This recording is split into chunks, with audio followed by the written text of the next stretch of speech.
Israel को लगता है कि आयरन बीम नाम रखने से ये एक बहुत बड़ा ताबड़तोड़ किस्म का कोई डिफेंस सिस्टम समझा जाएगा और आयरन बीम नाम रखने से ये एक दहशतजदा पैगाम जाएगा दुश्मन तक। लेकिन यहां तो हकीकत ही कुछ और है। आयरन बीम सिस्टम एक हाई इंटेंसिटी बीम मैकेनिज्म है जिसे इसराइल ने अपने आयरन डोम सिस्टम को कॉम्प्लीमेंट करने के लिए बनाया। ये बेसिकली अपने रास्ते में आने वाले छोटे साइज के ऑब्जेक्ट्स जैसे कि मिसाइल्स, ड्रोन्स या फिर स्मॉल साइज रॉकेट्स वगैरह को इंटरसेप्ट करती है।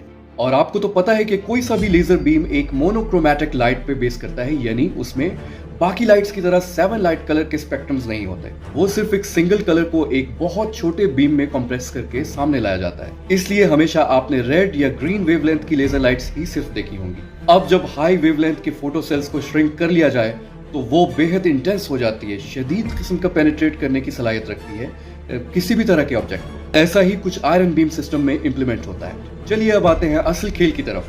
दोस्तों, इसराइल जिस आयरन बीम को एक एडवांस सिक्योरिटी मेजर के तौर पर लेता है वो एक्चुअल में फेल हो चुका है, खासकर ईरान इसराइल वॉर में।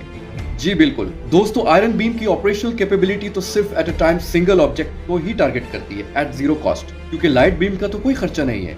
और प्रॉब्लम यहां आता है कि इस लेजर बीम को कुछ वक्त दरकार होता है इससे पहले कि वो किसी भी ऑब्जेक्ट को हवा में जलाकर गिरा दे। अब सारी दुनिया ने देखा जब भी ईरानियन मिसाइल को ईरान से इसराइल की जानिब लॉन्च किया जा रहा है तो आपने देखा होगा कि न्यूज वगैरह में ये या फिर किसी भी तरह की गवर्नमेंट पोर्टल्स पर बताया ये जाता है कि it's not a single missile launch, बल्कि it's a wave of missiles. For example second wave of missile, four wave of missile, यानी मिसाइल्स की फ्लीट जिसमें बेशुमार मिसाइल्स हो। बस दोस्तों, यहीं पर इसराइल का जदीद दिफाई निजाम नाकाम हो जाता है।